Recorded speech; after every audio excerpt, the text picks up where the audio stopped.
राहुल के नाम पर विपक्ष को क्या एक बड़ी संजीवनी मिल गई है।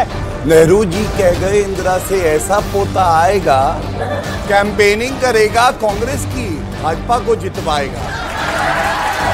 कर्नाटक में यही मोदी जी थे और वही राहुल जी थे और इतनी पटकनी खाई है। खुदों पे जो अगर हम खड़े हैं और बिहार में खड़े थे तो हम सबके लिए खड़े थे, हिंदू मुसलमान के लिए तो खड़े नहीं थे। अरे बिहार संभल नहीं रहा है, बिहार जल रहा है, बिहार को संभाल नहीं पा रहे हैं। मेरे पास बस आज क्या भाव बिक रहा है, आज क्या भाव बिक रहा है, बस ये बता दें क्या भाव है, क्या भाव है।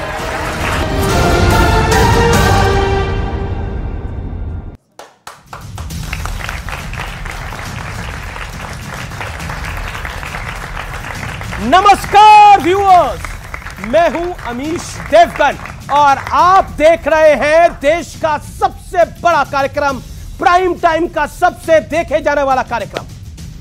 मोदी सरनेम पर छिड़े सियासी दंगल में कांग्रेस का दांव बहुत मजबूत पड़ गया है।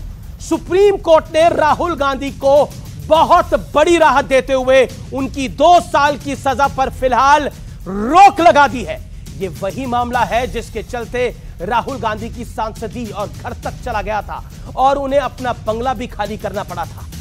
अब कांग्रेस कह रही है कि नफरत के खिलाफ मोहब्बत की ये बहुत बड़ी जीत हो गई है। कांग्रेस में जश्न है और कहा जा रहा है कि इस जीत से विपक्षी गठबंधन को एक नई ऊर्जा, एक नई ताकत मिलेगी। लेकिन सवाल है संसद वाले दंगल का भी है, जहां दिल्ली अध्यादेश के मामले में विपक्ष को पहली मात मिली है और इसके बाद विश्वास वर्सेस अविश्वास पर सबसे बड़ा पॉलिटिकल युद्ध यानी सियासी युद्ध होने वाला है। लेकिन आज और अभी सबसे बड़ा सवाल है कि क्या मोदी सरनेम केस में राहुल गांधी की यह जीत विपक्ष के लिए और खासतौर पर कांग्रेस की सियासत पर एक बहुत बड़ा असर डालेगी। आज इसी सवाल पर आर पार के विशेष एडिशन में जनता के बीच होगी देश की सबसे बड़ी पॉलिटिकल बहस। राहुल के नाम पर विपक्ष को क्या एक बड़ी संजीवनी मिल गई है। स्वागत है आपका आर पार के विशेष एडिशन में।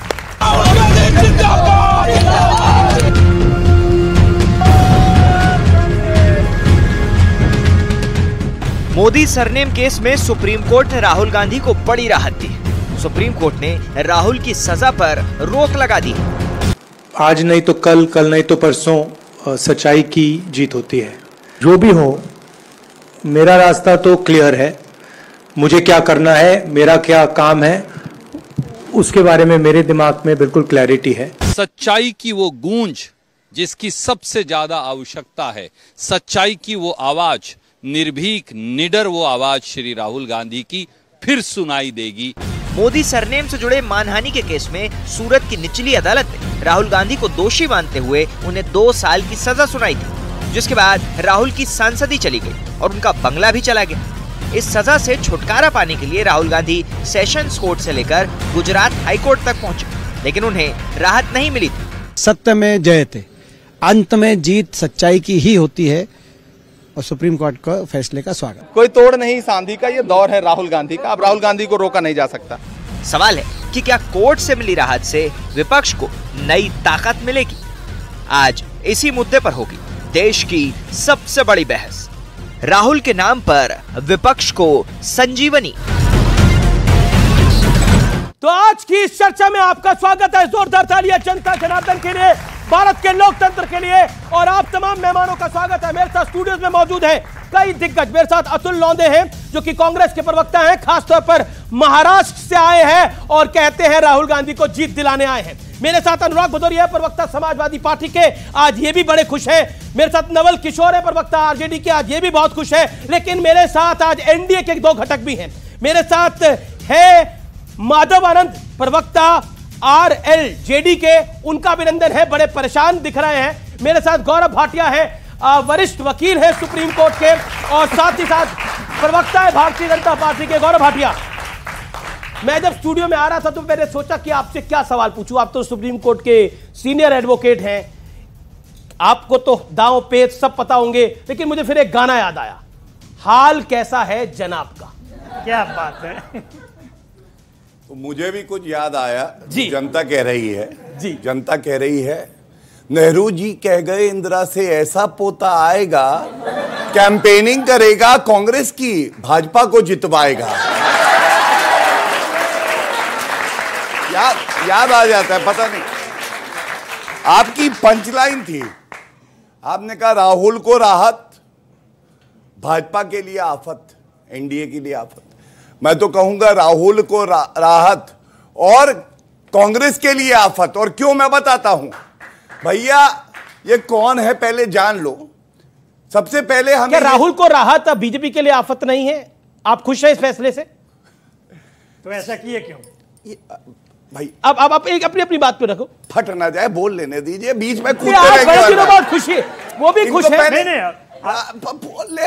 आप सब पांच बार दोष से धुए हैं, जानवर का चारा खा गए थे भैया, अंदर से भड़ास बहुत है। बदलिए राहुल गांधी, आज राहुल गांधी पे रहिए, बदलिए इनको, या तो आप कंट्रोल करिए। राहुल गांधी पे रहिए, राहुल गांधी पे रहिए। ये कहीं से निकलते हैं ना तो आदमी अपनी भैंस और चारा अंदर कर लेती है, खा ना जाए, ये हालत है। मत बोले बीच में, मैं अपनी शांत, आपसे बात ही नहीं हो रही। हमारे साथी अतुल भैया हैं, देखिए मुस्कुरा रहे हैं। तुम इतना जो मुस्कुरा रहे हो, क्या गम है जिसको छुपा रहे हो?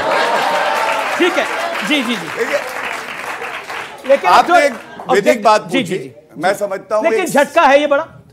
झटका तो लग ही रहा है आपको ना उधर मत घुमाइए। तो आज पहले मैं अपनी बात कर लूं, अगर आप टोकेंगे नहीं तो जनता के लिए भी अच्छा रहेगा। टोक रहा हूं आपको, सवाल पूछ रहा हूं। हाँ जी, सबसे पहले देखिए, आपको ये जानना होगा कि उनको जो सजा हुई थी वो फैसला निरस्त नहीं हुआ है। आज एक अंतरिम आदेश आया और कन्विक्शन को स्टे किया गया है। पहली बात सर्वोच्च न्यायालय ने। दूसरी बड़ी बात, भारतीय जनता पार्टी वो पार्टी है कि इस क्षण पे भी मैं कहूंगा मुझे गर्व होता है। और आपको मालूम है क्यों?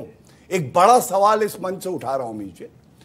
आज एक फैसला आया, इसमें कंप्लेनेंट कोई नरेंद्र मोदी जी नहीं थे, देश के प्रधानमंत्री, लेकिन हमने सर झुका के उस फैसले को माना और यह नहीं कहा राहुल गांधी की तरह कि सर्वोच्च न्यायालय को नरेंद्र मोदी जी चला रहे हैं। यह बड़ी बात है।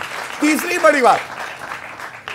बड़ी बात, यह सवाल पूछेगा और ठोक के पूछिएगा, सर्वोच्च न्यायालय को अगर नरेंद्र मोदी जी चला रहे थे और अगर विदेशी भूमि पे वो 53 साल के अपरिपक्व नेता कह रहे थे कि लोकतंत्र खत्म हो गया है, तो उनको आज ये बड़ी राहत किसने दी है, ये तो बताओ। और अंत करूंगा एक बात कह के, अगर ये फैसला ठीक है ना, तो सर्वोच्च न्यायालय का जो गुजरात दंगों पे फैसला आया और उन्होंने कहा नरेंद्र मोदी जी को क्लीन चिट मिलती है, जो फैसला आया जज लोया को और अमित शाह जी को क्लीन चिट मिली, जो राफेल पे आया कि देश हित में ये लड़ाकू विमान लाए गए हैं और चौकीदार चोर है कह के किसी 53 साल के अपरिपक्व नेता ने कान पकड़ के इसी सुप्रीम कोर्ट के सामने माफी मांगी थी, तो सुप्रीम कोर्ट तब भी ठीक था।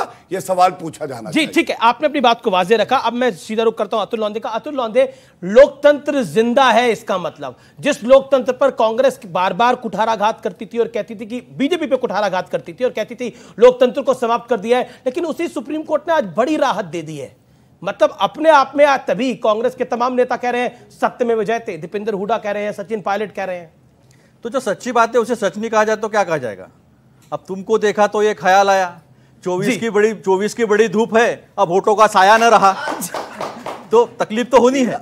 लेकिन एक बात है, थोड़ा नहीं मैं भाई गलत आपकी बारी वो नहीं बोला, उनको कुछ कह ही नहीं रहा भैया, वो तो अकेला ताली बजा रहा था। मैंने कहा ताली बड़ी बजा देगी भाई। तो एक बात है जी, जब लोकतंत्र खतरे में लाया, ये कब बात होती है जब मीनाक्षी लेखी जी जो संसद में शपथ लेके, संविधान की शपथ लेके कहती है देखो ज्यादा बीच में बोलो मत, ईडी आ जाएगी। तब यह देखा जाता है कि जिन जिन लोगों को भ्रष्टाचार के आरोप किए जाते हैं, 27 जुलाई को कहा जाता है इन्होंने 70,000 करोड़ का भ्रष्टाचार किया है, और 2 तारीख को उनको पार्टी में लिया जाता है और पूना के कार्यक्रम में भ्रष्टाचार पे कड़ा प्रहार किया जाता है, पीठ थपथपाई जाती है। राहुल गांधी पर जो सुप्रीम कोर्ट का निर्णय आया है, क्या ये पूरे विपक्ष के लिए एक संजीवनी है? That's my straight question. बिल्कुल।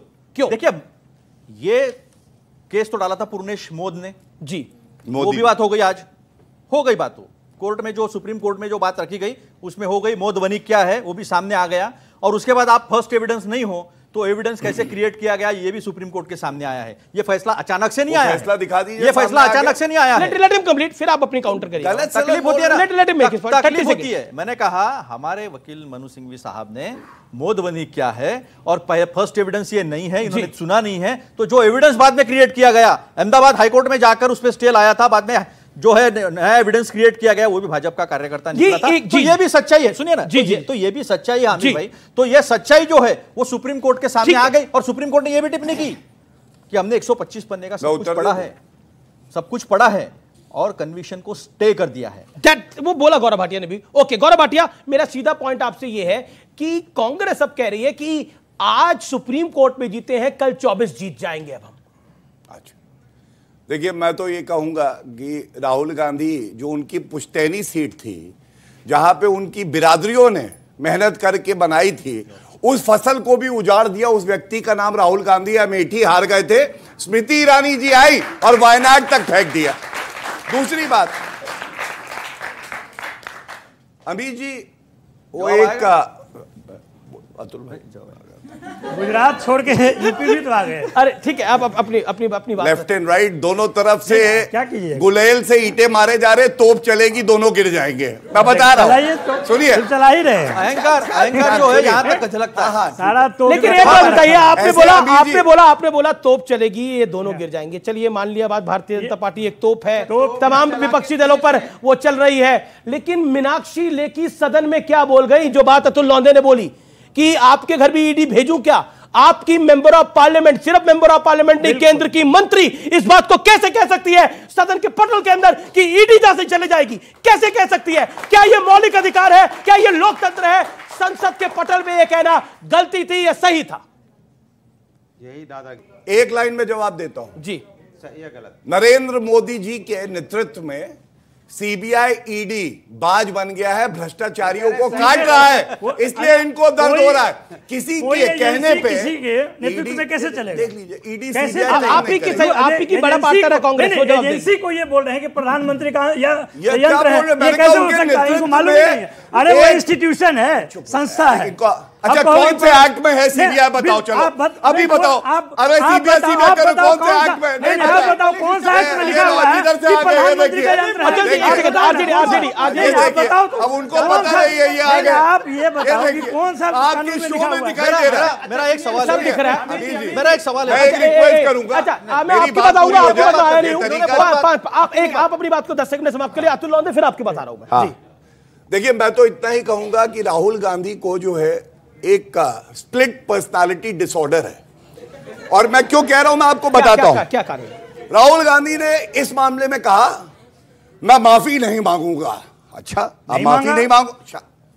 अरे भैया नहीं मांगा।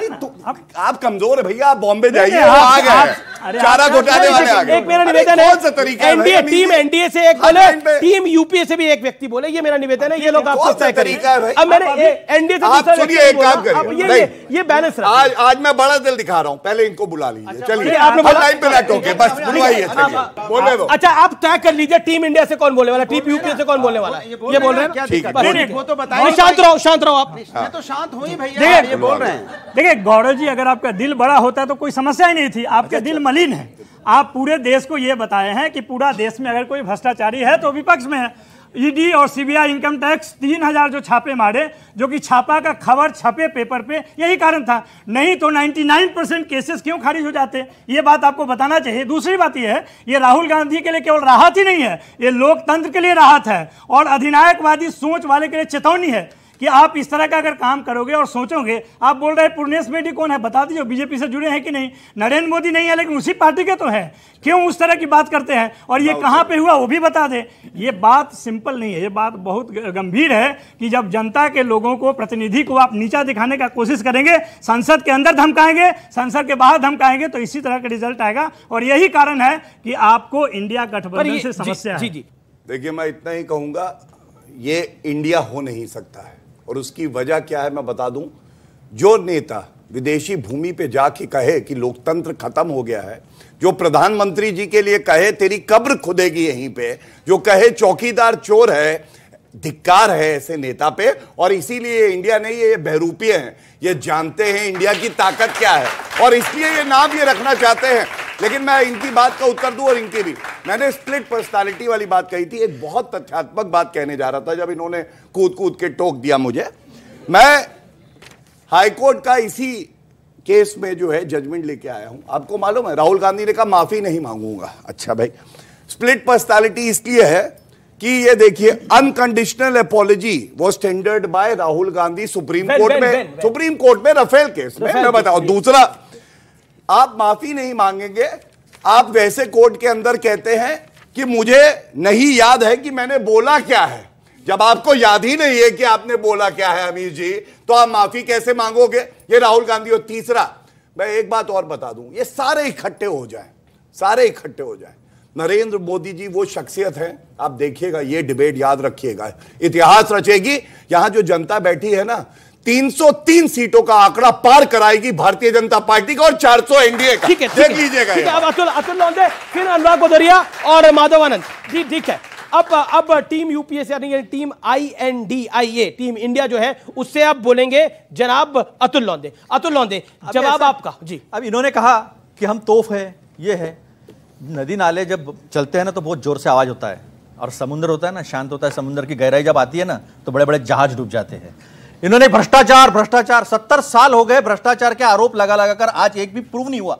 मैंने कई बार कहा कि सीबीआई के कोर्ट ने क्या कहा कि आपने 2G में कई आरोप किए जी, परसेप्शन क्रिएट करने का कोशिश किया, लेकिन 2G जज ने यह कहा मैं 11 से 7 बजे तक 7 साल तक बैठा रहा, कुछ भी आरोप नहीं हुए। अब जी इन्होंने जिन जिन के घर में ईडी बुलाई, मुझे कहा कि आप बीजेपी में आ जाओ। मैं बोला रुको, आप रुको थोड़ा, 6 महीना दो मुझे, 300-400 करोड़ कमाता हूं, फिर क्या हो जाएगा, ईडी मेरे घर पे आएगी, फिर ईडी के साथ साथ अमित शाह का एक नुमाइंदा आ जाएगा, शायद गौरव भाटिया जी आ जाए, फिर मैं आराम से जाऊंगा, मैं मंत्री बनूंगा, गौरव भाटिया जी यहाँ प्रवक्ता बनकर घूमते रहेंगे। आप कह रहे हैं कि अजीत दादा पवार ने भ्रष्टाचार करा है? आप कह रहे हैं अजीत पवार ने आपकी सरकार में भ्रष्टाचार करा? हमने तो कभी नहीं कहा, इन्होंने कहा। क्या कह रहे हैं? इनका कहना यह है कि ये भ्रष्टाचार का जो आरोप करते, जो इस्तेमाल की बात थी संस्थाओं की, बात पर स्टैंड करिए। अजीत पवार भ्रष्टाचारी है कि नहीं है? क्योंकि शरद पवार आप लोगों के साथ है। अनिश जी, आरोप करना जी, गलत आरोप करना, मैंने तो गलत आरोप करा, सुनो जी, फिर उनको डराना, उनके घर में, उनके घर परिवार को, उनके पत्नियों को, उनके बहनों को, उनकी एक ही पत्नी है, पत्नी एक ही, सुनो पत्नियों उनके, यानी एक अजीत पवार की बात नहीं है, हाँ, एक अजीत पवार की बात नहीं है जी, सब लोगों की बात कर रहा हूं मैं, जो इनके पार्टी में आए, तो उनको डराना और फिर पार्टी पर लेके आना। सुनिए एक बात सुनिए जी बोला। और कर्नाटक में यही मोदी जी थे और वही राहुल जी थे, और इतनी पटकनी खाई है, 136 जीते हैं राहुल गांधी जी ने। तो ये बात ना करे कि आरोप करे तो फिर सिद्ध भी करके दिखाओ। 70 साल तक अगर आप आरोप करते रहो तो आप अपनी असफलता आप कह रहे हैं कर्नाटक में आप इस देश में कुछ नहीं कर सकते। आप कह रहे हैं, आपने एक बड़ी अच्छी बात बोली, कर्नाटक में मोदी जी को पटकनी दी, राहुल जी ने 136 राहुल जी जीत के आए, मोदी जी की सीटें 65 रह गई। बिल्कुल आपने सही बोली कि बीजेपी हार गई कर्नाटक का चुनाव। अगर उस विश्लेषण चाहेंगे, यूपी आप हारे अभी, उत्तराखंड आप हारे अभी, गोवा आप हारे, नॉर्थ ईस्ट आप हारे, असम आप हारे, देश आप हारे, तो क्या करेंगे? लेकिन फिर भी जो जीता इलेक्शन उसको बधाई होती है, लेकिन लोकतंत्र में हार जीत चलती रहती है। लेकिन अगर हार जीत का पैमाना है तो 2014 से अभी तक की कहानी बहुत कुछ कह देती है। माधव आनंद भी है, ये अनुराग भदौरिया, एक सेकंड में आता हूं अनुराग भाई, माधव भाई आपको बताऊंगा। लेकिन अब ये टीम यूपीए यानी INDIA इंडिया जो आपकी है, उसके एक और नुमाइंदे अनुराग भदौरिया के पास जो टमाटर साथ लेके चलते हैं, जो टमाटर साथ लेके चलते हैं। आप इन्होंने तो मतलब अभी बोल दिया कि देखिए मोदी जी को चुनाव हराया राहुल जी ने कर्नाटक के अंदर, तो मोदी जी ने और योगी जी ने और अमित शाह जी ने और जेपी नड्डा ने आपको 22 के अंदर, पिछले साल, अभी 1 साल ही बीता है, साल ही हुआ है, अभी उत्तर प्रदेश के अंदर चौथी बार बहुत बुरी तरह से हराया है। तो आप कैसा महसूस कर रहे हैं? आपको भी यही बात लगती है? देखिए, मैं कैसा महसूस कर रहा हूं इसका जवाब अभी तुरंत मिल जाएगा। इतनी लंबी लंबी बातें बीजेपी के प्रवक्ता ने बोली, बहुत लंबी लंबी बातें। मैं तो ये जानता हूं, जनता की एक बात मेरे पास है, बस आज क्या भाव बिक रहा है दाम बता दें। आज क्या भाव बिक रहा है, बस ये बता दें आज का भाव क्या है? आज का भाव क्या बिक रहा है तो हम समझ जाएंगे कि जनता का दर्द समझते हैं। आज का भाव क्या भाव है प्रभु, बता दीजिए जरा। बहुत लंबी लंबी बातें, तो ये भाव नहीं बता पाएंगे। एक ही टमाटर लेके चल रहे हैं, भाव अलग नहीं अलग बता लेते हैं पाएंगे। अमीर जी देखिए, अरे कहाँ ले पाएंगे? अमीर जी आप भाव नहीं बता पाएंगे, आपकी तरफ से बोलिए। सुनिए, ये इसलिए भाव नहीं बता पाएंगे कि जनता से कोई लेना देना नहीं है।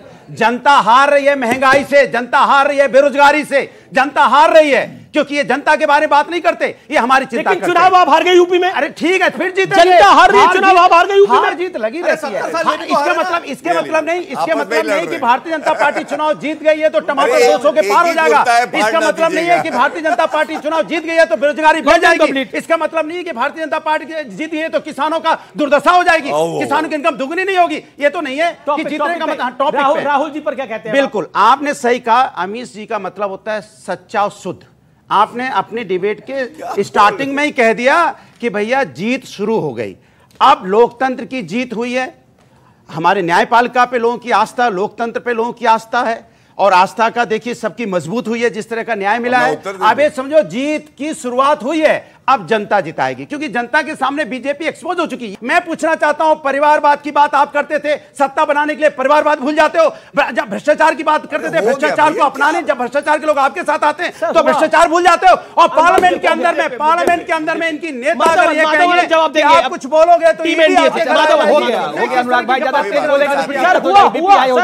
भाषण हो गया, ये पूरा भाषण हुआ 4 मिनट क्या बोला जाएगा। अब ओके, अनुराग भाई ज्यादा तेज बोलेंगे तो बीपी हाई हो जाएगा, थोड़ा सा आपको टमाटर दे देंगे। मत करो, जो लाया हुआ ये क्या आपको लग रहा है, क्या ये जो विपक्ष कह रहा है उल्टी गिनती शुरू हो गई है, उल्टी गिनती शुरू हो गई है? इसकी उल्टी गिनती शुरू हुई है तो आने वाला वक्त बताएगा। लेकिन राहुल गांधी तो हैबिचुअल ऑफेंडर है, मैं आपके चैनल पे बोल रहा हूं, हैबिचुअल ऑफेंडर है। क्या उन्होंने ट्वीट किया?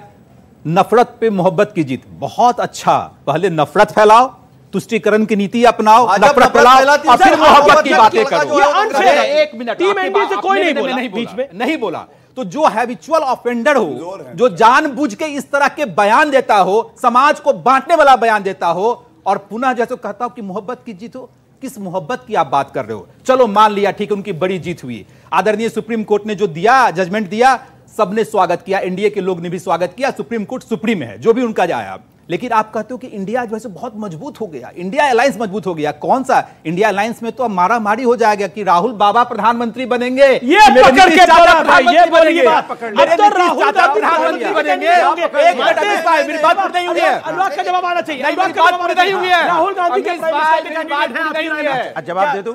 आपने नहीं बोलने दिया मुझे। अब बोलूं मैं? अरे नहीं बोलने दिया। अरे मैं बोलने दिया आपको। मेरे नीतीश चाचा क्या प्रधानमंत्री बनेंगे या राहुल बाबा प्रधानमंत्री बनेंगे? कितनी अच्छी बात है, कितनी अच्छी बात की उन्होंने, नीतीश चाचा। देखिए हम हिंदुस्तानी हैं, हमारे यहाँ चाचा भी हैं, बुआ भी हैं, भतीजे भी हैं, फूफा भी हैं। तुम्हारे यहाँ तो कोई है ही नहीं रिश्ता, तो हम बता रहे हैं कि हिंदुस्तान अखिलेश भैया बता रहे हैं, बिल्कुल है ना।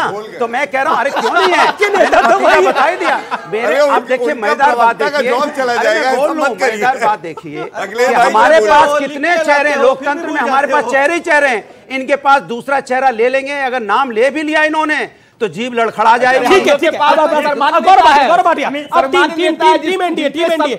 Team NDA. देखिए आपने चाचा का नाम लिया, आपने कईयों का नाम लिया, लेकिन अखिलेश भैया का नाम आप भूल गए। लेकिन मैं आता हूं आपके पास, गौरव भाटिया। गौरव भाटिया, अखिलेश यादव की एक बाइट थी, हमारे पास कई चेहरे हैं, हमारे पास कई लोग हैं। बुजुर्ग प्रधानमंत्री चाहिए तो वो अवेलेबल है, महिला प्रधानमंत्री चाहिए तो वो अवेलेबल है, कई सारे प्रधानमंत्री उनके पास अवेलेबल है। तो सब प्रधानमंत्री अवेलेबल है, उनके पास सजा हुआ है सब कुछ। बताइए। हाँ, इतना पब्लिक ने किसने क्या बोला, किसने बोला था? सुपरमार्केट, प्रधानमंत्री की सुपरमार्केट। तो गेंदा फूल चाहिए? शांत हो।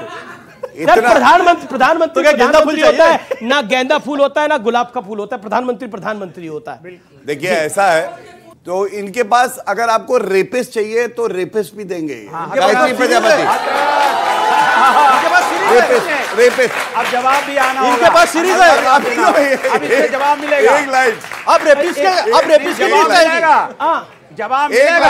हाँ, आप बताइए उन्नाव की घटना पे बताइए, फोटो है, फोटो लेके नहीं घूमेंगे। टीम एनडीए, टीम यूपीए, उसके बारे में बताइए। Ankita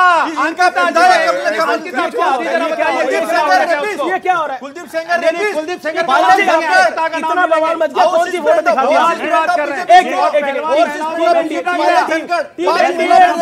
Australia team India please शांत। ओके नहीं, आप अपनी बात करें। पहलवान महिलाओं को किस तरह से घसीटा गया उसके बारे में नहीं बोलेंगे? देश के लिए मेडल जीत के आएंगे।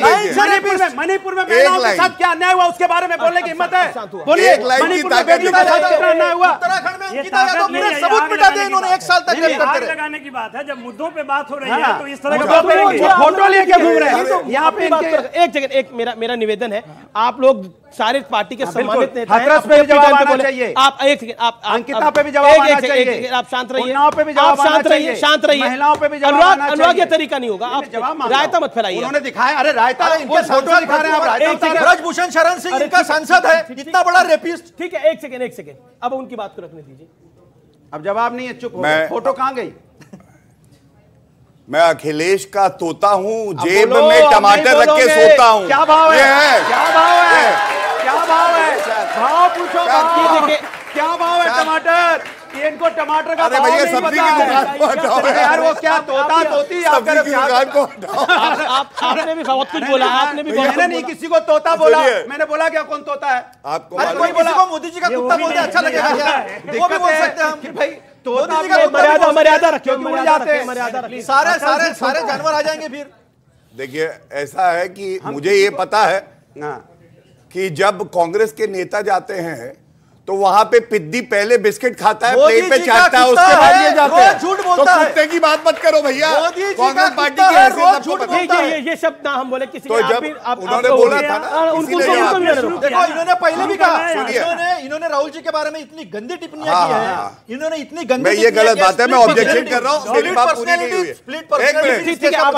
आप अपनी बात करें। अभी इन्होंने शांत रहिए बाप कि कहा भाजपा ने अजीत पवार भ्रष्टाचारी हैं। अच्छा, तो मैं कहूंगा ये देखिए, अखिलेश यादव ने कहा था बुआ जी सबसे बड़ी भ्रष्टाचारी हैं और उन पे भरोसा किया तो बॉर्डर पर पत्थर के हाथी लग जाएंगे, और उनके साथ आ गए भैया। ये है अखिलेश यादव, इनसे बड़ा नेता तो नहीं है ना। तो मायावती ने भी कहा था चरगुंडन की छाती पर मोहर लगाओ, हाथी पर। ये नहीं, मायावती ने एक और बात कही थी। क्या? उन्होंने कहा था भारत में सबसे बड़ी गुंडों की पार्टी कोई है तो समाजवादी पार्टी, और दोनों साथ आ गए।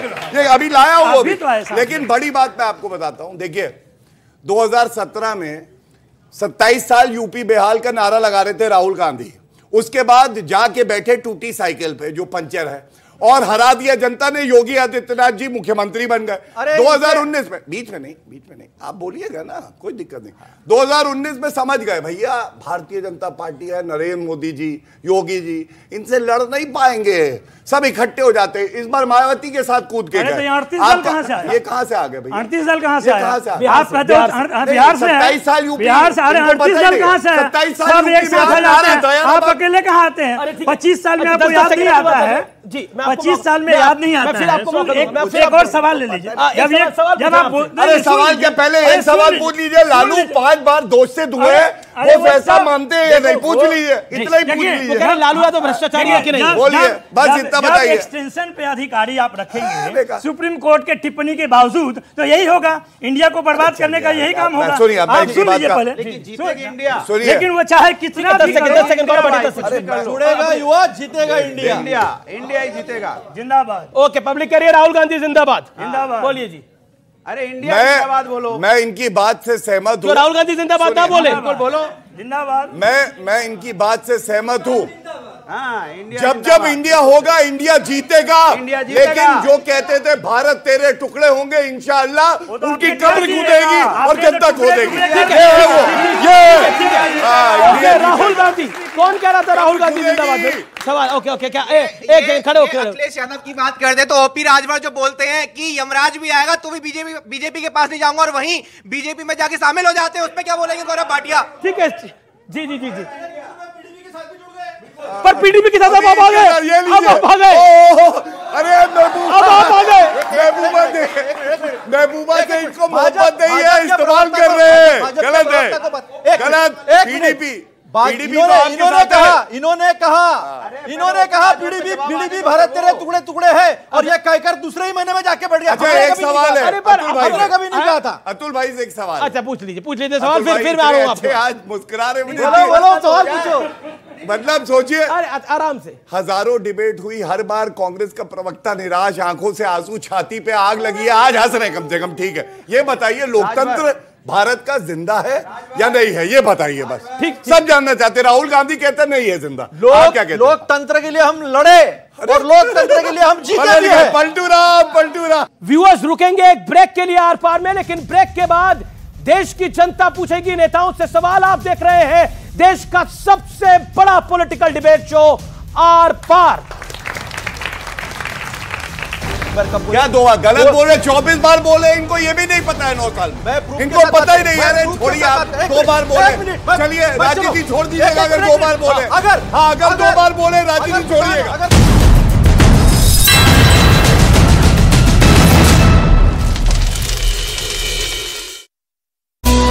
मास्टरमाइंड जुल्फिकार दूसरे आतंकियों को बम बनाने की ट्रेनिंग दे रहा था। उधर राजस्थान के भीलवाड़ा में एक नाबालिग लड़की से हैवानियत के बाद उसे कोयले की भट्टी में जिंदा जलाने का मामला सामने आया। पुलिस ने इस केस में कई लोगों को हिरासत में लेकर जांच शुरू कर दी, क्योंकि पुलिस को जिस नाबालिग को जिंदा जलाने की खबर मिली थी वो 2 दिनों से लापता थी। बताया गया कि जब उसके परिजनों ने कई जगहों पर तलाश की तो उन्हें एक जलती हुई भट्टी के बाहर चांदी के कड़े और दूसरी चीजें मिली। परिजनों ने दावा किया कि वो सामान उसी लड़की के हैं। बाद में पुलिस जब वहां पहुंची और उस भट्टी की जांच की गई तो वहां से शव के कुछ हिस्से भी मिले। मामले की गंभीरता को देखते हुए पुलिस और एफएसएल की टीमें तुरंत जांच में जुट गई। इन्वेस्टिगेशन के दौरान 3-4 लोगों को, आरोपियों को हमने राउंड अप किया है। इस वारदात की जानकारी मिलते ही उस इलाके में भारी भीड़ इकट्ठा हो गई। गुस्साए लोगों ने नाबालिग का रेप करने के बाद उसकी हत्या का आरोप लगाया। इसके साथ ही उन्होंने दोषियों को फांसी देने की मांग की। उज्बेकिस्तान के प्रधानमंत्री शहबाज शरीफ के भारत के साथ बातचीत वाले बयान पर विदेश मंत्रालय ने पलटवार किया। भारत के विदेश मंत्रालय ने 2 टूक कह दिया कि अगर भारत के साथ बातचीत शुरू करनी है तो पाकिस्तान को सबसे पहले आतंकवाद और दुश्मनी को भुलाना होगा, जिसका मतलब ये कि भारत ने साफ शब्दों में एक बार फिर पाकिस्तान को शांति का पाठ पढ़ा दिया। बाकी सारे नेबर्स के साथ नॉर्मल नेबरली रिलेशंस चाहते हैं और इच्छुक हैं इसके, पर इसके लिए आतंक और टेररिज्म और पीस हॉस्टिलिटी ये हटना चाहिए। असल में आर्थिक संकट का सामना कर रहे पाकिस्तान के प्रधानमंत्री शहबाज शरीफ ने 2 दिन पहले भारत के साथ दोबारा बातचीत की इच्छा जाहिर की थी। अमेरिका ने भी शहबाज शरीफ के बयान पर प्रतिक्रिया दी और भारत पाकिस्तान के बीच सीधी बातचीत का समर्थन किया।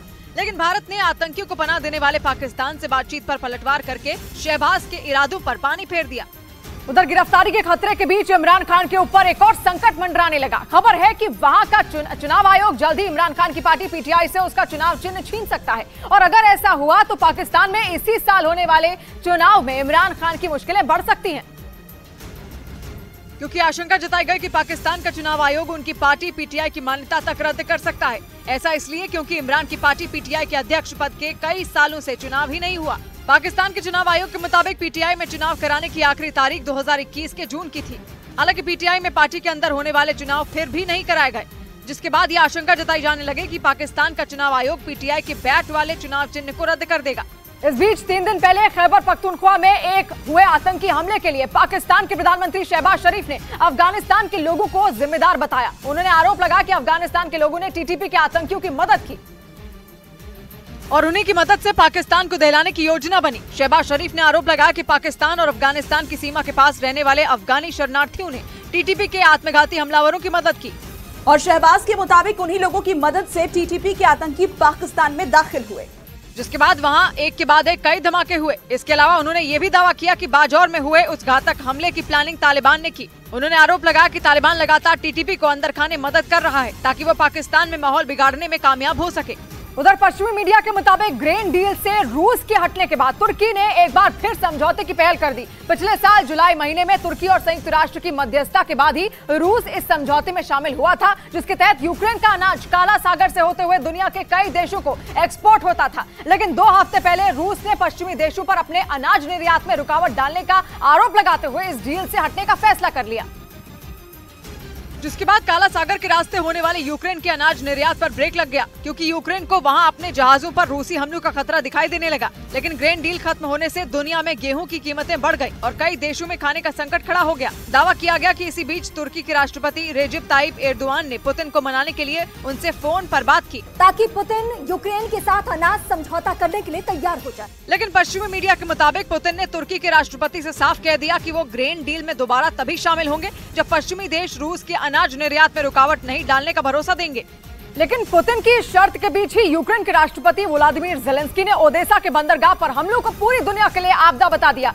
दावा किया गया कि पिछले महीने ग्रेन डील से निकलने के बाद रूस वहां लगातार भीषण हमले कर रहा है, जिनमें खासतौर से यूक्रेन के अनाज गोदामों को निशाना बनाया जा रहा है।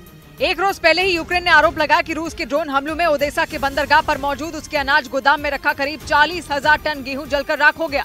काला सागर के किनारे बसे ओदेसा शहर में यूक्रेन का सबसे बड़ा बंदरगाह है और वहीं से यूक्रेन अपना अनाज दुनिया भर में एक्सपोर्ट करता आया है। लेकिन रूस के हमलों की वजह से वहां बड़े पैमाने पर अनाज के नुकसान का दावा किया गया, इसलिए ज़ेलेंस्की भड़क गए। У світі чую стабільність, Росія намагається знищити, коли б'є по наших портах, по нашій інфраструктурі. पश्चिमी मीडिया के मुताबिक अगर रूसी हमलों में इसी तरह ओदेसा में अनाज की बर्बादी होती रही तो आने वाले समय में कई देशों में भुखमरी के हालात बन सकते हैं। उधर पश्चिमी मीडिया के मुताबिक यूक्रेन जंग में सैनिकों की कमी पूरी करने के लिए रूस मोटी रकम की लालच देकर सैनिकों की भर्ती करने में जुट गया और दावा किया गया कि रूस को अपने देश में नए सैनिकों की भर्ती में परेशानियों का सामना करना पड़ा, जिसके बाद उसने अपने पड़ोसी देश कजाकिस्तान के युवाओं को टारगेट करना शुरू कर दिया और उन्हें सोशल मीडिया के जरिए लालच देकर रूस की सेना में शामिल करने का अभियान चलाया गया। पश्चिमी मीडिया के मुताबिक रूस की सेना में फौरन शामिल होने वाले जवानों को $5,000 से ज्यादा यानी भारतीय रुपयों में करीब 4,50,000 रुपए देने का ऐलान किया गया। इतना ही नहीं, उन्हें करीब हर महीने 2 लाख तक के वेतन का भी भरोसा दिया गया। रूस के दक्षिण में मौजूद उसका पड़ोसी कजाकिस्तान पहले सोवियत संघ का हिस्सा था। हालांकि कजाकिस्तान जंग में रूस का समर्थन नहीं करता, वो शांति से इस मामले को हल करने का समर्थन करता आया है। ऐसे में कजाकिस्तान में रूस के इस अभियान का विरोध किया जा सकता है। इस बीच पश्चिमी मीडिया के मुताबिक यूक्रेन पर रूस के हमले के बाद अपनी सैन्य क्षमताओं को बढ़ाने में जुटे जर्मनी की मुसीबतें बढ़ गई। बताया गया कि जर्मन सेना की एक टुकड़ी में नए सैनिकों की भर्ती के लिए जूझना उसको पड़ रहा है, क्योंकि दावा किया गया कि बुंडेस्वा नाम की उस टुकड़ी में सैनिकों की भारी कमी हो गई, जिसके बाद जर्मनी की सेना ने नई भर्तियां शुरू की। लेकिन जर्मनी के रक्षा मंत्री ने बताया कि इस बार पिछले साल के मुकाबले बेहद कम युवाओं ने सेना में शामिल होने के लिए आवेदन किया। इतना ही नहीं, जो जवान नई भर्तियों में शामिल हुए उनमें करीब 30% ट्रेनिंग के समय ही भाग खड़े हुए। ऐसे में जर्मनी की सेना की मुसीबतें बढ़ गई, क्योंकि दावा किया गया कि यूक्रेन पर रूस के हमले के बाद से ही जर्मनी की सरकार अपनी सेना को मजबूत करने के लिए तरह तरह के उपाय करने में जुटी है। इधर उत्तर प्रदेश के देवरिया से डरा देने वाला एक वीडियो सामने आया। वहां पर एक मोटरसाइकिल ने दूसरी मोटरसाइकिल को पीछे से जोरदार टक्कर मार दी। बाद में इसका वीडियो सोशल मीडिया पर वायरल हो गया, जिसमें उन दोनों मोटरसाइकिल की टक्कर होती नजर आई। इस घटना का जो सीसीटीवी वीडियो सामने आया उसमें सड़क से कई गाड़ियां गुजरती दिखाई दी। इसी दौरान एक मोटरसाइकिल वहां से जाती दिखी और जैसे ही वो कुछ दूरी पर पहुंची, पीछे से आ रही दूसरी मोटरसाइकिल ने उसे जोरदार टक्कर मार दी। टक्कर इतनी भयंकर थी कि मोटरसाइकिल सवार घिसटते हुए काफी दूर तक जा गिरा। इस सड़क हादसे में 3 लोग घायल हो गए, उन्हें अस्पताल में भर्ती कराया गया। उधर उत्तर प्रदेश के बहराइच से गो तस्करों के बीच फायरिंग का दिल दहला देने वाला एक वीडियो सामने आया, जिसमें एक गांव में तस्करों के 2 गुटों के बीच रात के अंधेरे में जमकर फायरिंग होती दिखी। बताया गया कि गोलीबारी की यह घटना करीब 1 महीने पहले की है, लेकिन उसका वीडियो अब सोशल मीडिया पर वायरल हो गया, जिसमें कुछ लोग पिस्तौल से हवा में फायरिंग करते नजर आए। वीडियो में पेड़ के पास छिपकर कुछ लोग गोली चलाते दिखे। गोलीबारी की इस घटना के दौरान गांव में अफरा तफरी का माहौल बन गया और लोग दहशत में आ गए। बताया गया कि जरवट थाना इलाके में 4 जुलाई को गो तस्करों के 2 गुटों में जमकर गोलीबारी हुई थी। घटना के करीब 1 महीने बाद वीडियो वायरल होने पर पुलिस ने गोलीबारी करने वाले आरोपियों पर सख्त एक्शन लेने का भरोसा दिया। इस बीच पंजाब के होशियारपुर जिले में एक लड़की को गाड़ी के बोनट पर बैठकर वीडियो रील बनाना भारी पड़ गया, क्योंकि सोशल मीडिया पर वीडियो वायरल होने के बाद पुलिस ने उसके खिलाफ एक्शन ले लिया और उस लड़की और गाड़ी चलाने वाले लड़के के खिलाफ सड़क सुरक्षा नियमों के उल्लंघन का मामला दर्ज कर लिया। पुलिस ने गाड़ी को सीज कर दिया। दोनों का जो वीडियो सामने आया उसमें लड़की गाड़ी के बोनट पर बैठकर पंजाबी गाने पर वीडियो रील बनाती दिखाई दी। इस दौरान नेशनल हाईवे पर उनकी गाड़ी के आसपास से दूसरी गाड़ियां गुजरती रही, लेकिन उनका पूरा ध्यान वीडियो रील बनाने पर था। कुछ किलोमीटर तक वो बेखौफ होकर वीडियो शूट करते दिखे। वीडियो सामने आने के बाद पुलिस ने दोनों के खिलाफ मामला दर्ज कर लिया। उधर गुजरात के अहमदाबाद से में रॉन्ग साइड गाड़ी चलाने वालों को सबक सिखाने के लिए नगर निगम ने हैरान करने वाला कदम उठाया। वहां शहर की कुछ सड़कों पर ऐसे स्पीड ब्रेकर लगा दिए जो गलत दिशा से आने वाली गाड़ियों के टायरों को बेहद नुकसान पहुंचा सकते हैं, क्योंकि स्पीड ब्रेकर के साथ बड़ी बड़ी नुकीली कीलें लगा दी गई जो रॉन्ग साइड से आने वाले वाहन की टायरों को फाड़ देंगी। वहां से सामने आए एक वीडियो में नगर निगम के कर्मचारी इन स्पीड ब्रेकरों को सड़क पर लगाते दिखे। अहमदाबाद ट्रैफिक पुलिस के मुताबिक कुछ दिनों से शहर में गलत दिशा में गाड़ी चलाने की वजह से कई हादसे हुए, जिसमें कई लोगों की जान चली गई, जिसके बाद नगर निगम ने नियम तोड़ने वालों को सबक सिखाने के लिए ये कदम उठाया। नगर निगम के मुताबिक जल्द ही इस तरह के स्पीड ब्रेकर पूरे शहर में लगा दिए जाएंगे। उधर कोलकाता में शिक्षक भर्ती घोटाले के विरोध में अभ्यर्थियों ने पश्चिम बंगाल सरकार के खिलाफ जमकर प्रदर्शन किया। इस दौरान प्रदर्शनकारियों की पुलिस से झड़प हो गई। जिसके बाद पुलिस ने कई अभ्यर्थियों को हिरासत में ले लिया। जो वीडियो सामने आया उसमें प्रदर्शनकारी बैनर पोस्टर लेकर शिक्षा भवन का घेराव करने के लिए आगे की तरफ बढ़ते नजर आए। इस दौरान शिक्षा भवन के कर्मचारियों ने उन्हें रोकने की कोशिश की तो प्रदर्शनकारी शिक्षा भवन के गेट पर बैठ गए। प्रदर्शनकारियों को हटाने पहुंचे जवानों और उनके बीच धक्का मुक्की शुरू हो गई। फिर तो उन्होंने प्रदर्शनकारियों को हिरासत में लेने में जरा भी देरी नहीं की, लेकिन अभ्यर्थी टस से मस नहीं हुए। इसके बाद पुलिस ने उन्हें खदेड़ना शुरू कर दिया और एक एक कर प्रदर्शन कर रहे लोगों को पुलिस की गाड़ी में भरने लगे। इस बीच महाराष्ट्र को दहलाने की साजिश रचने वाले आतंकी जुल्फिकार बरोदावाला को एटीएस ने पुणे से गिरफ्तार कर लिया। इसके साथ ही जांच एजेंसी ने उसके ठिकानों पर छापेमारी कर आईईडी बम बनाने में इस्तेमाल होने वाली कई चीजों को बरामद कर लिया, जिसके जरिए आतंकी जुल्फिकार बरोदावाला किसी बड़े हमले को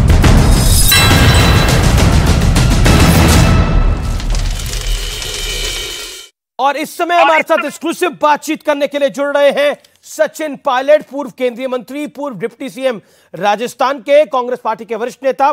सचिन जी, राहुल गांधी को एक बड़ी राहत मिली है सुप्रीम कोर्ट से। क्या ये पूरे विपक्षी गठबंधन के लिए एक संजीवनी की तरह है? मैं समझता हूँ बात देश की है और जिस प्रकार से एक मानहानि के मुकदमे में जी उस कानून के तहत जो 150 साल से कभी सजा नहीं मिली, उस सजा को एक आगे रखकर राहुल गांधी जी के सदस्यता को समाप्त किया गया था। जी आज सुप्रीम कोर्ट का जो निर्णय है ये ऐतिहासिक निर्णय है, क्योंकि जो लोअर कोर्ट से हमको जस्टिस नहीं मिल पाया था वो सुप्रीम कोर्ट ने स्थापित किया कि देश पे न्यायपालिका पे लोग भरोसा कर सकते हैं। और राहुल जी की इस सुप्रीम कोर्ट के स्टे के बाद निश्चित रूप से न सिर्फ कांग्रेस पार्टी को लेकिन समूचे विपक्ष को एक बल मिलेगा, ताकत मिलेगी।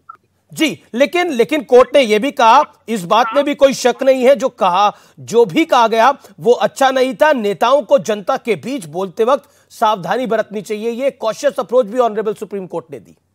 एक सुप्रीम कोर्ट ने जो कहा उसको हम सब स्वीकार करते हैं कि राजनीति में जो संवाद है, जो चर्चा, भाषण है, उसको हमको एक पार्लियामेंट्री लैंग्वेज के तहत ही करना चाहिए, लेकिन सब पर लागू है। विपक्ष, पक्ष, हर नेता, हर जनप्रतिनिधि को करना चाहिए। मैं भी इस पर समर्थक हूँ कि पॉलिटिकल डिस्कोर्स की एक डिसेंसी होनी चाहिए। राहुल गांधी जी ने जो कमेंट किया था उसको, डेफेमेशन हमेशा किसी व्यक्ति का होता है, लेकिन किसी समाज का प्रतिनिधि बनकर कोई पॉलिटिकल पार्टी लोअर कोर्ट में डेफेमेशन केस कर दे और उसको उनके बाद उनका कन्विक्शन हो जाए, ये बहुत मैं समझता हूँ अतिशयोक्ति हो गई थी न्याय की आड़ में राजनीति करने की। सुप्रीम कोर्ट ने एक बहुत उत्तम उदाहरण प्रस्तुत किया है कि कानून सबके लिए बराबर है, कोई कितना छोटा कितना बड़ा हो, लेकिन इसकी पालना होनी चाहिए। अब मैं चाहता हूं कि माननीय हमारे जो स्पीकर महोदय हैं, जितनी जल्दीबाजी में उनकी सदस्यता रद्द की गई थी, उतनी जल्दबाजी में इनकी सदस्यता दोबारा मतलब आप कह रहे हैं कि सदस्यता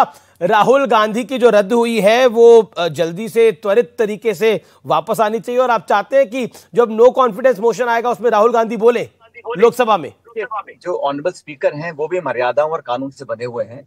जब सुप्रीम कोर्ट का कुछ निर्णय आता है उसको हर व्यक्ति, हर संस्था को मानना चाहिए, और मुझे लगता है कि अब बिना समय जाहिर करे स्पीकर साहब को सुप्रीम कोर्ट के जो आदेश हैं उसके अनुसार काम करना चाहिए। जी, लेकिन जो लोकतंत्र को लेकर कांग्रेस पार्टी अधिक सवाल उठाती रहती थी, राहुल गांधी खुद उठाते रहते थे, उस लोकतंत्र पर जो सवाल या निशान था उस पर अब फुल स्टॉप लग गया है, क्योंकि लोकतंत्र है तभी तो सुप्रीम कोर्ट ने इतना बड़ा निर्णय दिया। यानी आप मानते हैं कि लोकतंत्र का जो स्तंभ है जुडिशरी वो बहुत महान है, यानी लोकतंत्र है भारत के अंदर। आप लोग जो बार बार सवाल उठाते थे नरेंद्र मोदी के राज में लोकतंत्र समाप्त हो रहा है, तो लोकतंत्र है, लोकतंत्र है, लेकिन इसको सुरक्षित रखना है। इसको चुनौतियां मिल रही हैं, इनकी संस्था, हमारी संस्थाओं पर आक्रमण हो रहे हैं जी, उसको भी सुरक्षित रखना है, और सुप्रीम कोर्ट ने आज पहल करी, उसका हम स्वागत करते हैं। बहुत बहुत शुक्रिया सचिन पायलट, आपने हर सवाल का बेबाकी से जवाब दिया, बहुत बहुत धन्यवाद। आप देख रहे हैं इस समय देश का सबसे बड़ा पॉलिटिकल कार्यक्रम आर पार न्यूज 18 इंडिया पर। हमारी जो दो सवाल आप पूछ रहे हैं उसका जवाब आना चाहिए था, नहीं आया, क्योंकि ये फोटोस्टेट फोटोकॉपी लेकर चलते हैं और कहते हैं कि बहुत पढ़ाई करते हैं। पढ़ाई करने वाले को इसकी जरूरत नहीं होती है। दो सवाल जो कि प्रधानमंत्री का आपने बात, प्रधानमंत्री का बात सवाल पूछा भी गया। देखिए 1977 में, 1989 में, 2004 में कोई प्रधानमंत्री का उम्मीदवार नहीं था और जीत हुई। इंदिरा गांधी 1971 में 352 सीट था, 400 से ज्यादा राजीव गांधी के पास सीट था, उसके बावजूद भी सरकारें बदली। साइनिंग इंडिया का अंत क्या हुआ आप भी जानते हैं 2004 में। तो ये सवाल एकदम गैर तार्किक है कि सरकार का अंत होगा, एकदम होगा। वो इसलिए होगा कि इसलिए होगा कि 10 साल सुनिए, बस 2 मिनट 10 सरकार का अंत इसलिए होगा कि 10 साल के बाद लोग दशा पर सवाल पूछेंगे, आकलन का बस है। और उम्मीद है कि इंडिया अब टीम एनडीए से बोला जाएगा, अब टीम एनडीए बोलेगी, अब टीम एनडीए बोलेगी। अब इंडिया वाले को टाइम दे दिया, भारत वाले को टाइम दे दिया, अब भारत वाले को टाइम। अच्छा ठीक, कि लोकतंत्र की आत्मा भारत में बसती है। आप ही की टीम से बोल। आपने जिक्र किया बिहार का मिसबाई। बिहार में देखिए कि चाचा भतीजे की जो सरकार है, चाचा को प्रधानमंत्री बनना है और भतीजे को मुख्यमंत्री बनना है। अरे बिहार संभाल नहीं रहा है, बिहार जल रहा है, बिहार को संभाल नहीं पा रहे हैं। जिस बिहार को संभालने की सजाने की जो आपको मिला था मैंडेट, उसको तो आप जला रहे हैं। प्रधानमंत्री बनने के लिए माधव भाई आपने बोला चाचा को प्रधानमंत्री, चाचा को प्रधानमंत्री। एक बारी ऑल ऑडियोज डाउन, एक सेकंड। इन्होंने बड़ी आपने बोला चाचा को प्रधानमंत्री और भतीजा को मुख्यमंत्री। कहीं 24 में बनना जाए, दोनों ही, वो प्रधानमंत्री बन जाए, वो मुख्यमंत्री बन जाए, आप क्या करेंगे? बिहार को संभालने की जिम्मेवारी उनको मिली, वो तो बिहार संभाल नहीं रहा, बिहार जल रहा है। गौरव भाटिया, अच्छा 5 सेकंड बोल लीजिए। यूपी में इतने साल से भाजपा है, ऐसा कोई पैरामीटर बता दो जहां यूपी ने ग्रोथ किया है। सीरियस बात करो, सारे नौजवान बैठे। ठीक है, ओके, जवाब गौरव भाटिया। महंगाई में उत्तर प्रदेश की बात कर रहे हैं, वो प्रियंका वाड्रा गांधी गई थी, लड़की हूं, लड़ सकती हूं, और इस बार मैं जो है बहुमत पाऊंगी, और सीटें आई 2 404 में। बताइए। अच्छा हमने कभी नहीं कहा इनकी भी 2 सीटें थी, आपके बीच में नहीं बोले, अनफेयर होता है। अरे भाजपा इनकी भी 2 सीटें थी। अहंकार में डूबा हुआ जो वक्तव्य होता है उसका जवाब देना चाहिए। हो नहीं सकता। 2 सीटें थी, मेरा निवेदन मानिए, 2 सीटें, मेरा निवेदन मानिए, मेरा निवेदन 55 साल तक सत्ता से बाहर रहने का अपमान नहीं किया। 2 सीटें आई, अरे 2 आई तो 200 भी आएगी। अच्छा, मुंगेरी लाल के हसीन सपने देखने में कोई बुराई नहीं है, देखते रहिए। और मैं बताऊं, मुंगेरी सामने खड़ा है। भैया क्यों आज तो आपके खुशी आप। अच्छा, जब मैं यहाँ आ रहा था,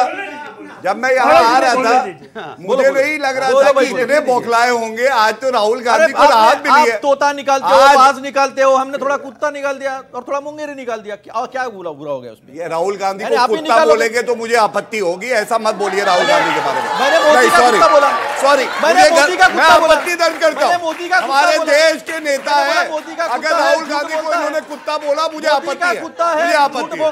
एक सेकंड। अच्छा, बुजुर्ग आदमी यहाँ बैठे, वो सवाल आपका क्या सवाल है सर? ये डिबेट जब से चल रही है, हम भी देख रहे हैं, आप लोग इतनी असभ्यता से पेश आ रहे हैं, कभी कुत्ता, कभी टमाटर, कभी बिल्ली। जो सरकार बैठी है, सरकार आप पूर्ण बहुमत से आ रहे हैं, मोदी जी आ रहे हैं, बड़ी खुशी की बात है। जो इसके भाग में राजभोग है वो राजभोग है। आप कुत्ता, टमाटर ऐसे शब्द कह के इस देश के संविधान को नीचा दिखाने की कोशिश कर रहे हैं, इससे ज्यादा कुछ। ये बड़ी अच्छी बात बोली है, ये नेताओं के लिए एक सबक है। जी सर, मेरा सवाल मैं ये बोलना चाहती हूँ कि जो एक स्टेटमेंट दिया था प्रियंका गांधी ने कि लड़की हूँ, लड़ सकती हूँ, लेकिन राजस्थान को रेप में नंबर 1 स्टेट कर सकती हूँ। और सर, दूसरा क्वेश्चन मेरा ये है कि आपने एक बात बोली कि इंडिया में सबको हम साथ लेके चलते हैं, तो वेस्ट बंगाल में हिंदुओं को साथ में क्यों नहीं लेके चले? ये आपका पॉइंट है, ठीक है। गौरव भाटिया से क्या सवाल है? मेरा गौरव भाटिया सर से सवाल है। सदन में कुमार कलेकर ने पूछा था कि 5 साल में कितना IIT IIM खोला है। सुभाष कुमार ने बोला कि एक भी नहीं खुला है, लेकिन प्रधानमंत्री मोदी ने अंतर्राष्ट्रीय मंच पर बोला कि रोज IIT IIM खोलता है। तो उनका स्क्रिप्ट कौन लिखता है? जी। लेकिन सुनिए, ठीक है, मैं आपको एक तथ्यात्मक बात कह देता हूँ, तथ्यात्मक ही बता रहा हूँ मेरे भाई। आपने सवाल किया तो उत्तर भी तो सुनिए। IIT हो, IIM हो, जब तक मोदी जी प्रधानमंत्री नहीं बने थे, जितना हमारी आजादी के 63 वर्षों में खुले, 9 साल में IIT IIM खोलने की दर उससे 3 गुना ज्यादा हो गई। ये सच्चाई है। नाम बताइए, दूर से काम थोड़ी चलेगा। हम नाम बता दें, ये नाम बताएं, मैं नाम बता दूंगा, गारंटी के साथ बता रहा हूं। हिमाचल में नहीं खुला, कर्नाटका में नहीं खुला। नाम बताइए। सरकार का जवाब। बात सुन रहा था, मेरी भी बात सुनी जाए। मेरे भाई ने कहा, मैंने आपको बता दिया तथ्यात्मक रूप से, आप चेक कर लीजिएगा। दूसरी बात मैं ये कहूं, जो 70 साल में नहीं हुआ वो मोदी जी ने किया। आर्टिकल 370 एब्रोगेट हुआ। एक मिनट रुक जाइए, 70 साल में टमाटर कभी 200 रुपए के पास 200। अरे बंद करिए सर, हो गया टमाटर, हो गया। 70 साल में इतनी बड़ी बेरोजगारी कभी नहीं थी। अब 70 साल में इतनी बड़ी बेरोजगारी कभी नहीं थी। 3-4 तथ्य रखने दीजिए। 70 साल में 55 लाख करोड़ का कर्जा था, 9 साल में 100 रुपए डीजल पे 100 लाख करोड़ का कर्जा कर दिया। अरे भाई साहब, आप टमाटर ही लेकर घूम रहे हैं। पेट्रोल पंप भी, डीजल पेट्रोल भी बढ़ा है। दूसरी बात मेरे भाई, आप मुझे ये बताइए, 26/11 मुंबई आतंकवादी हमला हुआ, ठीक है, हमारी आर्मी ने कहा, एयरफोर्स ने कहा हम पाकिस्तान को जवाब देंगे, मनमोहन सिंह जी ने नहीं दिया। लेकिन जब पुलवामा हुआ तो घुस के ठोका बालाकोट को। ये मोदी और सवाल चलिए अरे एक सेकंड ऑल ऑडियोज आउट। अनुराग शांत। देखिए व्यूअर्स, एक बड़ी महत्वपूर्ण बात है, मैं एक बाइट सुना रहा हूं आपको अधीर रंजन चौधरी की। अधीर रंजन चौधरी क्या कहते हैं, वो कांग्रेस के वरिष्ठ नेता है, नेता प्रतिपक्ष है। वो कहते हैं बड़ी मछली जब होती है उसको, एक सेकंड, एक सर गौरव भाटिया शांत। आप अधीर रंजन चौधरी क्या कह रहे हैं, मैं नहीं बोल रहा, आप उनकी जुबानी सुनिए और व्यूअर्स आप भी सुनिए, और नेतागण आप भी सुनिए। एक सेकंड शांत बैठिए, अब आप सुनिए वो बाइट। देखिए, सारे विपक्ष सबको लगा कि इस समय जो मोदी और साकी जो जगरनाट चलते हैं हिंदुस्तान में, जो त्राही त्राही मचा चुके हैं, सबको रुकने के लिए अकेले दम पे ये रुक नहीं पाएंगे, इसलिए सबको एकजुट होने जरूरी है। समुद्र में आप देखे हैं कि जब तीमी मछली गुजरते हैं तो छोटे छोटे जितने मछली होते हैं सब एकजुट होकर तीमी मछली की आकार धारण कर लेते हैं बचने के लिए। ये मजबूरी है, जरूर मजबूरी है। मजबूरी तो पॉलिटिक्स में तो मजबूरी जरूर रहते हैं। अधीर रंजन चौधरी की आपने बाइट सुनी। अधीर रंजन चौधरी क्या कहते हैं, पूरे विपक्ष को लगा कि इस समय मोदी और शाह की जोड़ी है, उन्हें अकेले दम पर हम रोक नहीं पाएंगे, इसलिए सबको एकजुट होना चाहिए। समंदर में आपने देखा होगा, मैं छोटा करके बता रहा हूं, समंदर में आपने देखा होगा एक बड़ी मछली निकलती है, उससे बचने के लिए छोटी छोटी मछलियों को बड़ा आकार लेना पड़ता है। यह अधीर रंजन चौधरी ने बोला है, यह एक बड़ा कबूलनामा है। ये एक सेकंड अतुल लोंदे से सवाल है मेरा। अतुल लोंदे, आपके नेता अधीर रंजन चौधरी सही कह रहे हैं, गलत कह रहे हैं? मोदी और अमित शाह दोनों बहुत बड़े हैं, उनसे निपटने के लिए हम सबको एक साथ आना पड़ेगा और हमारी मजबूरियां हैं, मजबूरी का गठबंधन है ये, उन्होंने कैटेगोरिकली क्लियरली बोला। उन्होंने, उनके कहने के पीछे का मतलब यह है कि आज देश बेरोजगारी से लड़ रहा है। आज देश सुनो मैं बता रहा हूं, मैं आपको मतलब बता रहा हूं। आप मतलब वो तो मजबूरी क्या है, मजबूरी क्या है? पार्टी के नेता ने, मैं बता रहा हूं ना, जी मैं बता रहा हूं ना जी।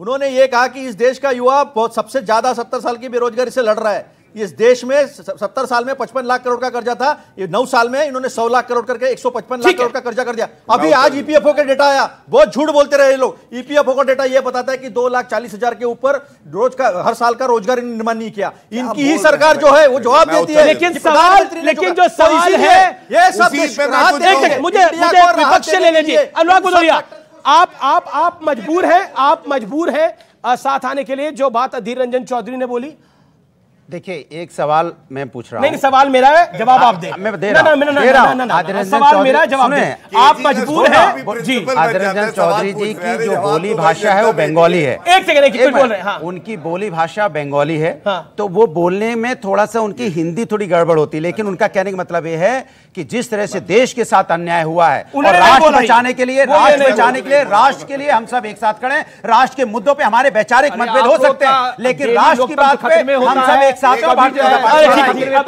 गौरव भाटिया, आप एक सेकंड। उनकी हिंदी अच्छी नहीं है, इसलिए ऐसा उन्होंने बोल दिया। मतलब मजबूर है, मछली भी उनको समझ में आ रही है, उन्हें उनकी हिंदी अच्छी नहीं है। देखिए, जवाब दिया तो आपको। गौरव भाटिया, हिंदी अच्छी नहीं है तो राष्ट्रपति को राष्ट्रपत्नी बुला देते हैं। और हमारा लोकतंत्र इतना महान है कि जो डेलीगेशन राष्ट्रपति से मिलने गया था उसमें अधीर रंजन चौधरी खड़े थे और उस महिला ने अपने संवैधानिक दायित्व का निर्वहन किया। यह है भारत का लोकतंत्र। दूसरी बात, मछली का संदर्भ समझिए। मछली का संदर्भ वो कांग्रेस की मछली बता रहे थे। मछली जल की रानी है, जीवन उसका भ्रष्टाचारी पानी है। ईडी हाथ लगाएगी तो डर जाएगी। 20,000 करोड़ कहां से कहां गए? देखो, दो इंडिया के लोग बोले, एक एनडीए का बोल रहा है, आप अलाउ तो करेंगे ना? ये तो बार-बार व्यक्तिगत टिप्पणी करते हैं। प्रधानमंत्री भागता है पार्लियामेंट से, किस सवाल पर भागता है? अरे अभी राहुल गांधी जी का जो डिस्क्वालिफिकेशन ऐसे नहीं हो पाए, क्या उनको बंगले से बाहर निकाला गया, इसी डर से निकाला गया इतना क्योंकि उन्होंने सवाल पूछा चलिए के अकाउंट में 20,000 करोड़ जो मॉरिशस से आए हैं वो किसके है, ये नहीं बता पाए। चलिए हो गया, धन्यवाद। नहीं बता पाए, कोई ठीक है, जब बताना 20,000 करोड़ कहां से, कहां से आए। चलिए, मछली जल की रानी है, कहां से आए, जीवन उसका भ्रष्टाचारी पानी है। ईडी हाथ लगाएगी तो डर जाएगी, इकोसिस्टम से निकालोगे तो मर जाएगी। ये है ये लोग, इनका इकोसिस्टम जो है उससे ना निकाल देना, मर जाएगी। आपका पॉइंट बोलिए, पीछे हो गए। हाँ बोलिए। मेरा पॉइंट कांग्रेस वाले से है। ये बताइए सर, आप कहते हैं कि अभी कुछ दिन पहले राहुल गांधी ने जिसकी वजह से सदस्यता गवाई और उन्होंने एक शब्द कहा था प्रेस कॉन्फ्रेंस में कि दुर्भाग्यपूर्ण से मैं एक सांसद हूं, और अभी आप लोग चिल्ला रहे हैं कि क्या नाम है कि सांसद ही चली गई। ठीक है, सांसद ही चली गई। ठीक है, एक सवाल, नो कॉन्फिडेंस मोशन है, क्योंकि नो कॉन्फिडेंस मोशन है। मैं सवाल पूछ रहा हूं, क्या आपको लगता है नो कॉन्फिडेंस मोशन में राहुल गांधी बोल पाएंगे? जवाब। शांत। ये तो कानूनी प्रक्रिया है, उनकी सांसदी अगर बहाल होगी तो जरूर बोलेंगे वो। कांग्रेस कह रही है कि नो कॉन्फिडेंस मोशन में राहुल गांधी को आना पड़ेगा, क्योंकि अब सुप्रीम कोर्ट ने ग्रीन सिग्नल दे दिया है। जवाब गौरव भाटिया। जवाब, मल्लिकार्जुन खड़गे जी को पूरे देश से और देश की न्यायपालिका से माफी मांगनी चाहिए, और मैं वजह बता दूं। आप ट्वीट देखिएगा, एएनआई का है। जब ये फैसला आया था और दोष सिद्ध हुआ था तो मल्लिकार्जुन खड़गे ने कहा था जज बदलते रहे, न्यायपालिका को कोई चला रहा है। आज न्यायपालिका ने फैसला दिया है, क्या बोलेंगे मल्लिकार्जुन खड़गे? माफी मांगेंगे या नहीं मांगेंगे? चाहते हैं नो कॉन्फिडेंस मोशन में राहुल गांधी बोले? बीजेपी चाहती है, हाँ या ना? अरे सुनिए, जवाब दीजिए। इनकी चूचू करने से कुछ होगा नहीं। कानून है, संविधान है, तय हो जाएगा। आप चाहते हैं एक मिनट, राहुल गांधी पिछली बार आप चाहते हैं, सुनिए, आप चाहते हैं, आप आपकी पार्टी चाहती है, आप अपनी पार्टी को रिप्रेजेंट कर रहे हैं। नाराज मत होइए, मैं स्पीकर नहीं हूँ, नाराज मत होइए, स्पीकर नहीं हूँ, नाराज मत होइए, मैं स्पीकर नहीं हूँ। स्पीकर तय करता है। अच्छा, आप चाहते हैं अमित भाई, मैं चाहता हूँ राहुल गांधी आएंगे, 2018 वाला सीन ना दोहराया जाए। मैं चाहता हूं राहुल गांधी सदन में बोले, लेकिन अंड बंड ना बोले, पढ़ के बोले। अंड बंड ना बोले, पढ़ के बोले। थोड़ा इटली की जितना ज्ञान है उतना एक सवाल। अब देखिए, 2018 में नो कॉन्फिडेंस मोशन आया था, मोदी जी ने शुभकामनाएं दी कि आपको इतनी ताकत दे, ईश्वर इतनी ताकत दे कि 2023 में आप फिर नो कॉन्फिडेंस मोशन लेके आए, और वो ताकत आपको मिल भी गई। 2023 में फिर नो कॉन्फिडेंस मोशन लेकर आ रहे हैं, लेकिन तब राहुल जी का फेमस हग था, मतलब गले लगाया था उन्होंने नरेंद्र मोदी की। वो तो ज्योतिरादित्य सिंधिया आपके साथ आगे, जिनको राहुल गांधी ने मारी। लेकिन क्या कहना चाहते हैं आप? चाहते हैं Rahul ji no confidence motion से में बोले? राहुल गांधी से डरते हैं, अदानी के पीछे छुपते हैं, ये सच्चाई है। अभी आप समझ लीजिए, आप अभी समझ लीजिए, मेरे सवाल आप अभी समझ लीजिए। आप चाहते हैं राहुल जी आए कि नहीं आए? सुनिए, संसद, आपने लोकतंत्र की बात की थी, संसद में 267 में कितनी बार हुआ है? 30 बार मनमोहन सिंह जी बोले हैं, 21 बार अटल बिहारी वाजपेयी जी बोले हैं, और ये 2 ही बार बोले, और 2 ही बार कब बोले? क्या 2 बार? गलत बोले, 24 बार बोले। इनको ये भी नहीं पता है 9 साल में, इनको पता ही नहीं है। छोड़िए, आप 2 बार बोले, चलिए राजनीति छोड़ दीजिएगा अगर 2 बार बोले। अगर 2 बार बोले राजनीति छोड़िएगा, बोलिए। 2 बार बोले, अभी बोला, गुस्सा नहीं, बेकार की बात है। 2 बार बोले। 1 मिनट, अगर प्रधानमंत्री, आपने 2 बार बोला, 2 बार बोला आपने, सुनो ना, क्या होता है? गुंडागर्दी है क्या ये? अरे बहस कर रहे, इन्होंने बोला 2 बार बोले, मैं तो कह रहा हूं गलत है। मैं तो सबूत के साथ इस्तीफा देंगे, मैं तो सबूत के पद से दे दीजिएगा अपने, अगर बचाए तो। अरे तू गलत तथ्य ना बोला करें। आपने टोका। अच्छा, जी 2 बार पता है नहीं, लिख के दे दिया, राहुल गांधी ने बोलने लग गए। चेक करिए भैया, एडजर्नमेंट करके, या 2 बार से ज्यादा ही बोले हैं। इसको पता ही नहीं, मैं आपको बता रहा हूँ आंकड़ा। आप देखो सच सब सामने आता है ना, तो ऐसी बौखलाहट होती है। सच कहां से आया? राहुल गांधी ने कहा था कि भैया राफेल पे सुप्रीम कोर्ट ने फटकार लगाई है, बाद में माफी मांगी। अभी जजमेंट आप दोनों का झगड़ा तो चलता रहेगा, बचा लिया, नो कॉन्फिडेंस मोशन भी आएगा, लेकिन हमारी कवरेज भी बदस्तूर जारी रहेगी, क्योंकि लोकतंत्र का चौथा स्तंभ यही है। और आज व्यूअर्स, मैं आपके साथ एक फैक्ट भी साझा करना चाहता हूं। आर पार को आपने अप्रत्याशित प्यार दिया है, और वो अप्रत्याशित प्यार देश की जनता ने दिया है, और इसीलिए आर पार को चाहे पक्ष हो, चाहे विपक्ष हो, और चाहे देश की जनता हो, यानी सालों साल दर साल आर पार पर भरोसा और विश्वास निरंतर, लगातार, हर बार लगातार, साल दर साल जारी है, क्योंकि रेटिंग का बादशाह है आर पार। हिंदी न्यूज का सबसे बड़ा कार्यक्रम है आर पार। आपका लगातार विश्वास जारी है और लगातार आर पार को आपने अप्रत्याशित बढ़त दी है अपने कॉम्पिटिटर्स पर। लेकिन ट्विटर की दुनिया के कुछ शहजादियों को ऐसा लगता है कि वही देश चला रहे हैं, लेकिन मैं कहना चाहता हूं देश इस देश की जनता चलाती है और वो देश की जनता आर पार को बार बार, लगातार, हर बार बहुत प्यार करती है। आप तमाम लोगों का बहुत बहुत शुक्रिया, बहुत बहुत अभिनंदन आर पार को अप्रत्याशित बढ़त देने के लिए साल दर साल लगातार। बहुत बहुत शुक्रिया, आप सबका बहुत बहुत अभिनंदन।